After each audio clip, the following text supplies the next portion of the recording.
Alrighty, let's talk about the start of the summer blockbuster season. It is time, because yes, Thunderbolts has come out, but honestly, that was early May. Let's talk about the real start of blockbuster season, Mission Impossible: The Final Reckoning. This is the 8th. It's crazy. I was thinking about that. The 8th Mission Impossible film, and potentially the final one. Tom Cruise has been alluding to the fact that this is going to be his last one, at least. Who knows if the franchise itself continues on, although at this point they're so synonymous, Tom Cruise and Mission Impossible, that it's hard to see the franchise continuing without him. Regardless, this is the 8th Mission Impossible film, The Final Reckoning. This is going to be a non-spoiler and spoiler review, so if you have not seen the film, no worries at all.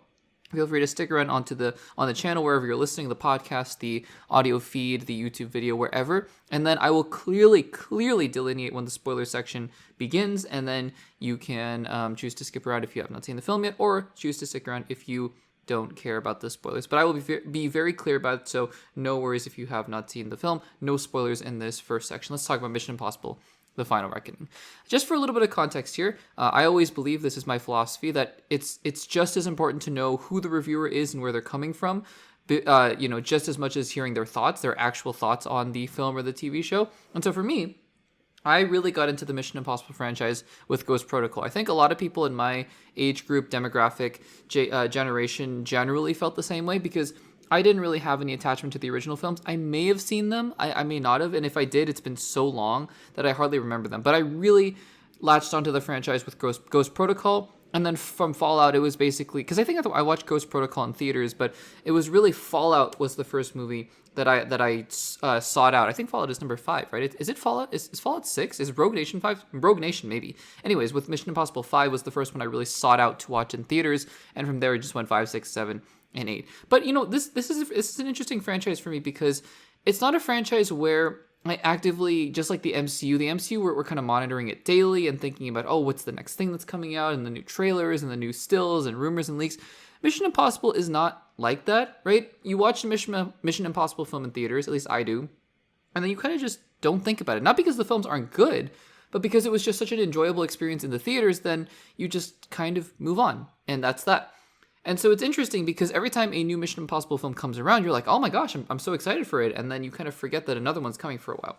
That's not the case with this one, because in 2023, Mission Impossible: Dead Reckoning Part 1, which was the original title, I guess it's just now called Mission Impossible: Dead Reckoning, but Mission Impossible: Dead Reckoning Part 1 was perhaps, I will say, it was my favorite theater experience that year. It was one of my favorite theater experiences of all time, and it might have been my favorite movie of that year. If not, it was definitely up there. That was the Barbenheimer year, and I do love Barbie and Oppenheimer, but Mission Impossible: Dead Reckoning Part 1 was it was fantastic. I loved it. There's something about just sitting in that theater. I still vividly, viscerally remember that feeling where I was sitting in the theater, and you get to the part where, the title sequence comes up and the Mission Impossible theme starts playing, and my body was I was locked in. The whole movie, I was locked in, and I was tense, and I was on the edge of my seat all the way up until the end with the falling train cars. It was so great. And so ever since then, because at the time it was Part 1, Dead Reckoning Part 1, and since it's been retitled to The Final Reckoning Part 2, and I've been just so looking forward to this film. And the trailers have not deterred me at all. So I went into Mission Impossible: The Final Reckoning very, very excited. And I have to say, again, no spoilers, I was disappointed by Mission Impossible: The Final Reckoning. Now, do I think this is a bad movie? I'm not going to say it's a bad movie, in my opinion, but it's a lot closer to it than I would have liked. It's uncomfortably close to being not an enjoyable movie, in my opinion. Again, just in my opinion. But still, I wouldn't say it's a bad movie. And I'll say this, because to me, this movie is a tale of two movies, right? I think the first half of this movie, I was almost alarmed at how not invested and not locked into the movie I was.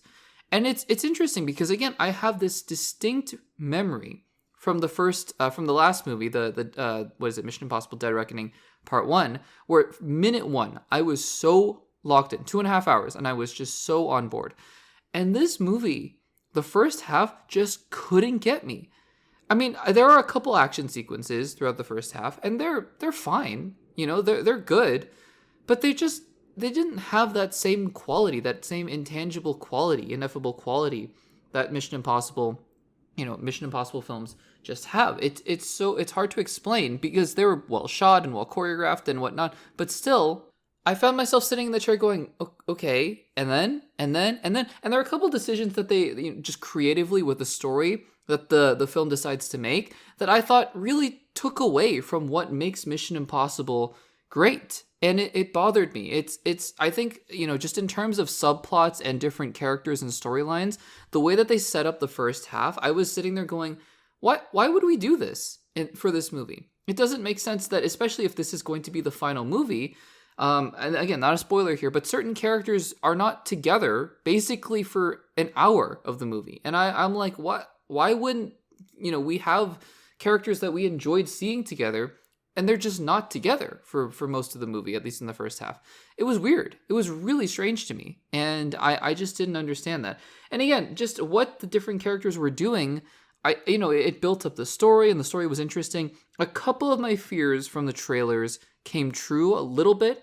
We'll talk more about that in the spoiler discussion. So again, the story itself is honestly not as strong as I thought it was because, well, Dead Reckoning Part 1, sure, it's the AI and it's the big scary AI thing and there's a submarine and whatever. I still thought the story was compelling enough. It was very compelling for me to be invested, not just in the action sequences alone, but the story itself. And this movie, I thought, oh, okay, so we've really just kind of dumbed down the general story here, and this is what we're going for. And it is what it is. I mean, there's a threat, obviously, and if you've seen Part 1, you kind of know where it's going. There's a threat here, and then, it just kind of, we head towards that threat, and then things happen and whatnot. It's just that kind of action movie.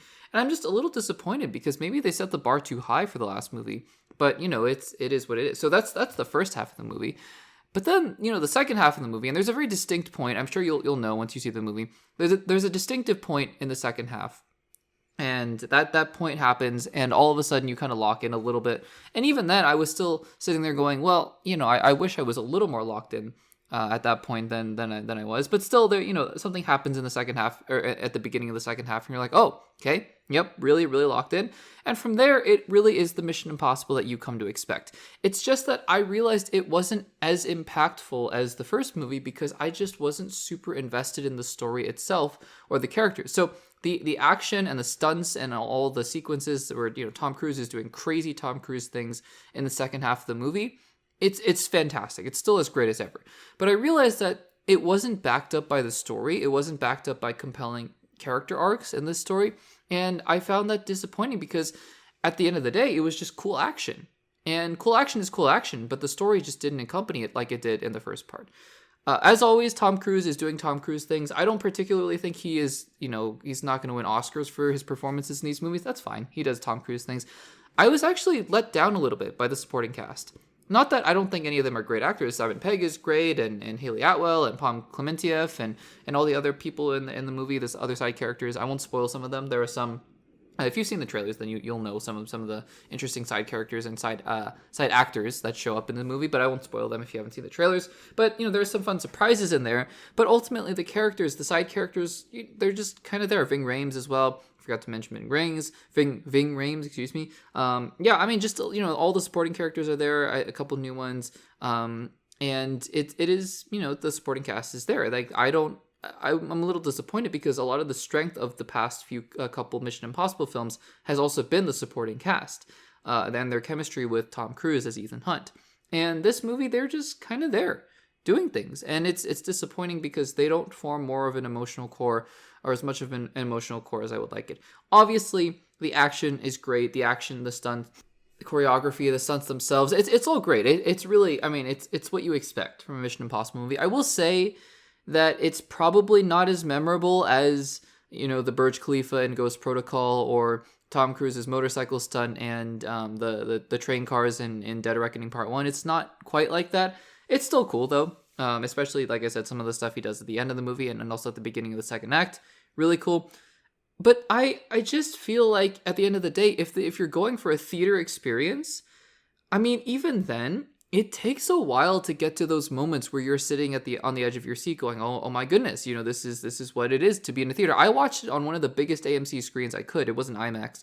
It was AMC Prime or something like that. I watched it on a very big screen, very loud theater. And still, even still, a couple times I just found myself going, okay, you know, what are we doing here? Where are we going with this?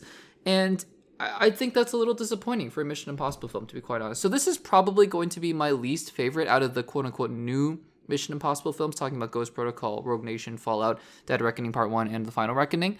I think this is probably my least favorite, and it's just a little disappointing that this is the one that they are going to quote-unquote end on. Who knows? Maybe Tom Cruise comes back in 10 years when he's 70 years old. I don't know.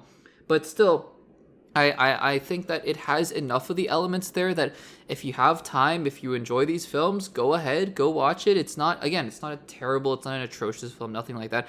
I think maybe they set the bar a little too high, and that's not a bad thing because I love Mission Impossible 7, and this movie just couldn't live up to it. So those are my thoughts on the film. That's my non-spoiler section, at least of this review, but we are now going to transition very quickly into a spoiler section. Just talk for a few minutes here about some of the spoilery detail for Mission Impossible: The Final Reckoning. So if you have not seen the film and you don't want to be spoiled, make sure to just save this segment for later, come back once you have seen the film, and then we will talk about spoilers once you have returned. So let's get into it. Spoiler section. First of all, just a really random thing here, but it's always fun to see side characters with famous actors and popular actors show up. A couple of them were very distracting, though. I mean, so one of them that wasn't very distracting, I thought he did a good job, was Nick Offerman. Thought he was great, good addition to the movie. And Hannah Waddington from Ted Lasso, I thought at first it was really hard for me to get over her American accent, but eventually I was like, she's doing a really good job of it. So I eventually got on board with it. In my theater, though, the entire theater got a really good laugh out of, and I apologize, I don't remember the actor's name off the top of my head, but Mr. Milchick from Severance. And it's funny because they wrote the character not in the same way as Milchick, but the intonations were the exact same. The fact that he was calling Ethan Mr. the entire time, it just gave such Milchick vibes. And every time he said anything, I just was completely taken out of the movie. It was bizarre. So anyways, that was just what I wanted to start off the spoiler section with. Yeah, I mean, look, I just found myself to be not as interested or invested in the first half of the movie. I mean, sure, Luther dies, and it's sad, but he dies so quickly, like it's in the first 20 minutes, and there's just no real build up to it. And then from there, I thought this was one of the biggest mistakes in the movie. They split up Ethan from everybody else, and what everybody else is doing is they're just hanging out in the snow, and not only are they hanging out in the snow, but then even those characters are split up, and that's just Grace, Haley Atwell, just hanging out in the snow by herself with the code guy and his wife. And I'm like, what? Why would we do that? Because, I mean, part of the reason I really enjoy these films is because of the characters being together. And I mean, I like Tom Cruise and I like Ethan Hunt, Tom Cruise as an actor and Ethan Hunt as a character. But just having Ethan Hunt makes me realize that he's not that interesting on his own. It's really the team around him. So the first half, I just really wasn't invested. And even the beginning of that submarine action sequence, it was good. I mean, obviously it's crazy, and I'm sure he did a lot of that, you know, for real and obviously safely, but still for real and whatnot. That's crazy and all that.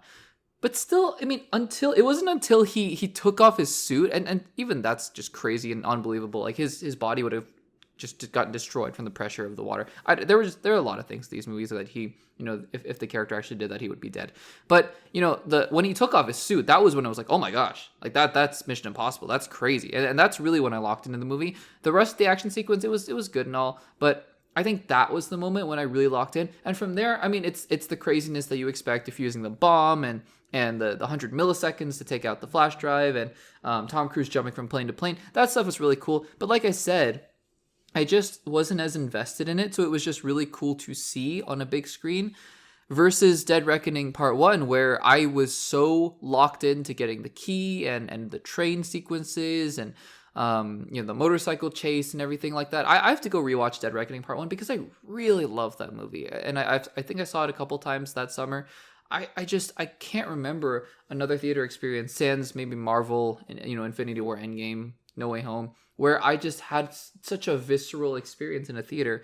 And this movie just kind of floated by, and then it was over, and I was like, cool, that's about it. So again, a bit disappointing there, but you know, it's a way to kick off the summer. Like I said, if you're still hanging around here for the spoiler section and you haven't seen the film, it's worth seeing, in terms of just if you enjoy the action and you enjoy these kinds of stunts and whatnot. I would just say, in my personal opinion, don't expect this to be your favorite Mission Impossible film of all time. At least it wasn't for me. If it is for you, that's amazing. That's great. But it just really wasn't for me. So guys, what do you think about Mission Impossible: The Final Reckoning? Have you seen it, and did you enjoy it? I hope you enjoyed it more than me. I genuinely do, because, I'm a little disappointed by it. But let me know in the comments down below.